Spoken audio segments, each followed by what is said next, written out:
இந்த Epstein files problem நடந்திருக்கு இல்லையா, இதுக்கு காரணம் ஒன் ஈவில் மேன், அதாவது எப்ஸ்டீன் அப்படின்ற ஒரு தவறான நபர் தான் காரணம்னு நம்ம எல்லாருமே சொல்லிட்டு இருக்கோம். பட் நல்லா யோசிச்சு பார்த்தோன்னா இந்த சொசைட்டி அப்படின்ற ஒரு சிஸ்டம்குள்ள தான் இந்த பிரச்சனை நடந்திருக்கு. ஸோ இந்த சிஸ்டம்ல இன்வால்வ் ஆயிருக்கிற பீப்புள்ஸ் நாம எல்லாருக்கும் இதுல பங்கு இருக்கு அப்படின்னு தான் நான் நினைக்கிறேன். ஏன்னு டீட்டெயிலாக சொல்றவாங்க. இந்த சொசைட்டியில் இருக்கிற நம்ம எல்லாருமே ஒரு விஷயத்த பழக்கமாக்கி வச்சிருக்கோம். அதாவது ரிச் பீப்புள்ஸ் நிறைய பணம் வச்சிருந்தா அவங்களுக்கு அதிக மரியாதை கொடுக்கறது, அவங்க என்ன சொன்னாலும் ஒபே பண்றது, கேள்வி கேட்காம, அண்ட் அவங்க தவறுகள் செஞ்சாங்கன்னா அதை பெரிய கிரைமா பார்க்காத ஜஸ்ட் ஒரு கான்ட்ரவர்சிஸா பார்க்குது. இதுவே புவர் பீப்புள்ஸ், அதாவது பணம் இல்லாத மனிதர்கள் நேர்மையா இருந்தா கூட அவங்கள பெருசா வேல்யூ பண்ண மாட்டோம்.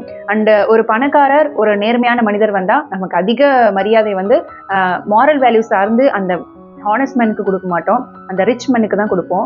ஸோ சம்வேர் நம்ம ஹியூமன் மாரல்ஸை விட அதிகமாக மணியை வேல்யூ பண்ண ஆரம்பிச்சிட்டோம். பணத்தை அதிகமாக வேல்யூ பண்ணும்போது மாரல் வேல்யூஸை இக்னோர் பண்ண ஆரம்பிச்சிட்டோம். ஸோ இன்னைக்கு நடக்கிற நிறைய பிரச்சனைக்கு அதுதான் காரணம். We all chasing money and ignoring the morals. இதுக்கு முக்கியமான காரணம் ஃபினான்ஷியல் ஸ்டேட்டஸ் சார்ந்து நம்ம மனிதர்களை எடை போட ஆரம்பிச்சிட்டோம். நம்மள அந்த மாதிரி ஃபினான்ஷியல் ஸ்டேட்டஸ் சார்ந்து தாழ்வா நினைக்க கூடாது அப்படின்ற ஒரு காரணத்துக்காக பணத்தை தான் சேஸ் பண்றோமே தவிர நம்ம யாரையும் அந்த மாதிரி டிஸ்கிரிமினேட் பண்ணக்கூடாது அப்படின்ற ஒரு விஷயத்துல நம்ம யாருமே கான்சென்ட்ரேட் பண்றதே இல்லை.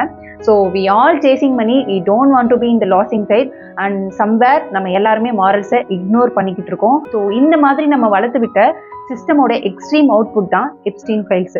ஸோ எப்ஸ்டீன் அப்படின்ற ஒரு பர்சன் ஆட் அவுட்டான ஒரு மனிதர், தனி ஈவில் மேன்லாம் அப்படி கிடையாது. நம்ம சொசைட்டியோட ரிஃப்ளெக்ஷன் மிரர்.